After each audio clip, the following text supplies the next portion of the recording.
A new journey begins with a single step.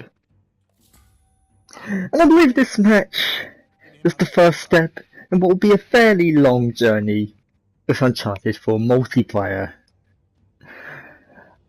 I've gotta say, I remember playing the beta for this, and I remember thinking, yeah, this is okay.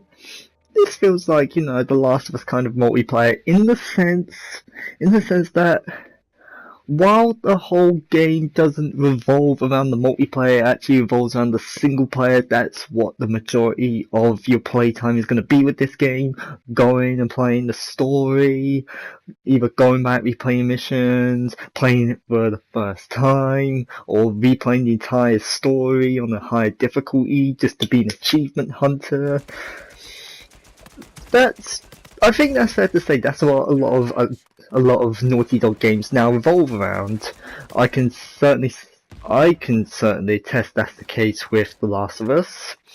Although I didn't really play a lot of Uncharted 3 multiplayer, just from the way the multiplayer was set up, how in-depth the content was in the multiplayer, compared to the content of the single player and how much emphasis was put on the single player. I get that this was the sense in Uncharted 3. I never played Uncharted 2 multiplayer properly because I was too young to actually have the mental faculties to play multiplayer games. But Uncharted 4 is my first truly proper Uncharted multiplayer experience if I haven't kept up my streak of always being late when it comes to Uncharted. I don't know why. In fact, it's like this with quite a lot of games in my life.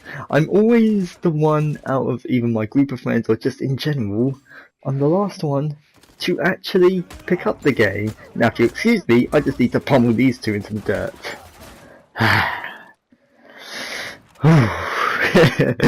She just went down on the knee.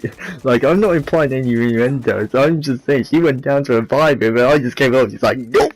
Kick him in the face, and then she's just still down there on her knees, just like, oh shit. And I'm like, yes, Naomi, or Nadine, whatever. Yeah, it's Nadine. I was like, yes, Nadine, prepare to get kicked in the face. Oh.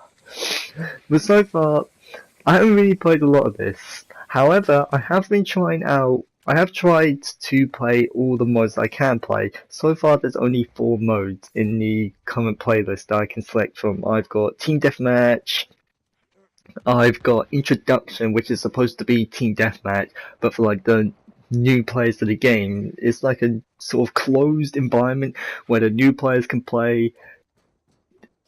It allows them to build confidence, it allows them to level up, it allows them to get a feel of the game, it allows them to train up. However, I hope that they lock it off to anyone over a particular level, otherwise you can just get a shit ton of pub stomping. You can really just get a shit ton of pub stomping and it will be ridiculous. I only played one introduction match, 1 or 2, and that was when I first started playing this multiplayer, and this is one of them. After the 2 matches, I just decided, fuck it, I'm going straight into pure team deathmatch. So, it's only going to be the pure shit for me. The pure Afghan shit. Not any of this faked, cheesy, knockoff, local, shitty club dealer drugs.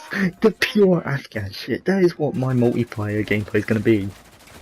I don't even know where I was going with that, and I don't even know what my strategy was there, but I just have to punch it in the face because of it. And the guy who spawned as Drake,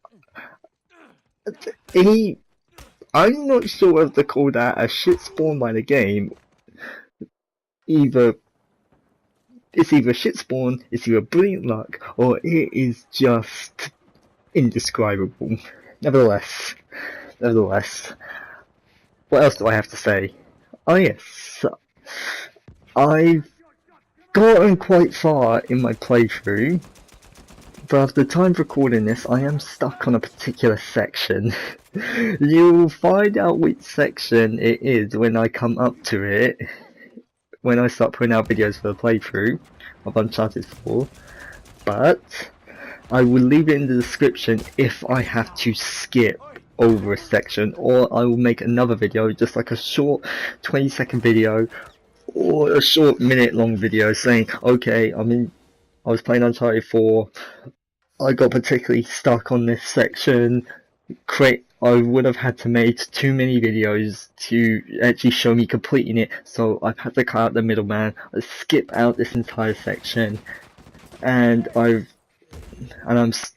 picking up an episode much later down the game's progression, so and just keep you guys up to speed on that. But apart from that, the game is fantastic. The game is phenomenal. The story is brilliant. I'm loving the story, even though, yes, like I said before, I'm late to the party. I couldn't get the game earlier, but hey ho, that's life. The multiplayer is fairly good. Like, I'm not sure if upcoming DLC, I think there is actually DLC out in the store. I'm not sure if that's going to introduce more game modes to this. I'm not sure. If not, I need to go on the store and check out the DLC, see what happens. And I'll actually consider buying them, although I'd have to go out and buy the PlayStation store vouchers and then input the code onto my PlayStation, because one of my other family members' credit card is on the system, and if you add your own credit card to the system, that card will then get charged for PlayStation Plus, and I'm just like, nope, I've got money, but nope. There's already one credit card attached to the store, and I don't want to go through that entire complicated and complex process. What else? Speaking of outside video games, one or two of you may not exactly know this. If you live in England, or at least you follow the English rap or grime scene here, you know that there's been some major fucking news blowing up.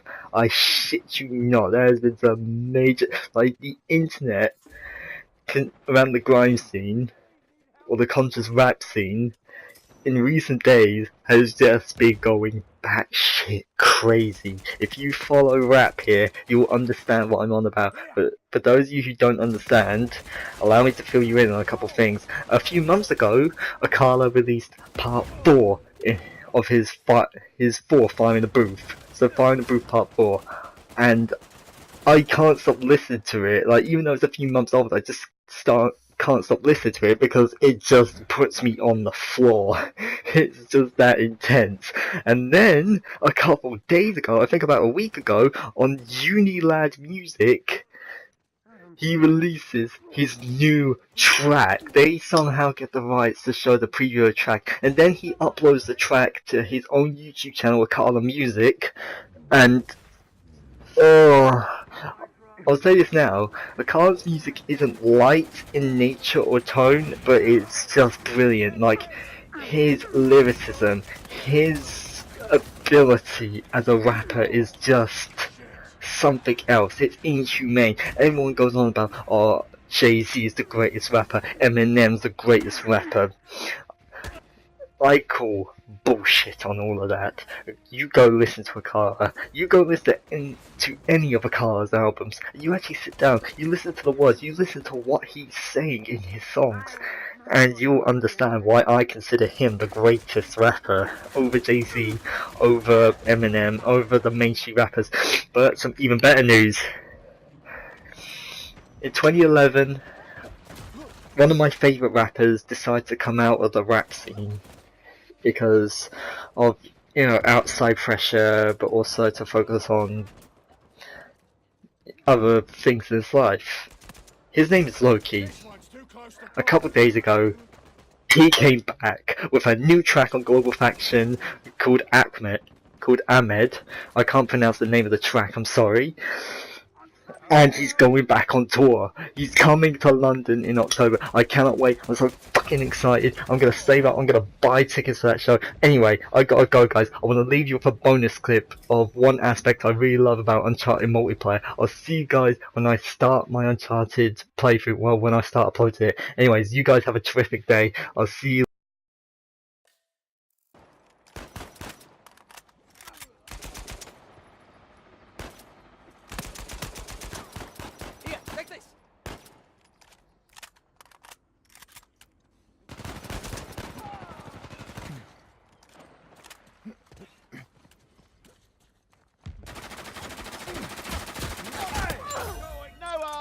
things.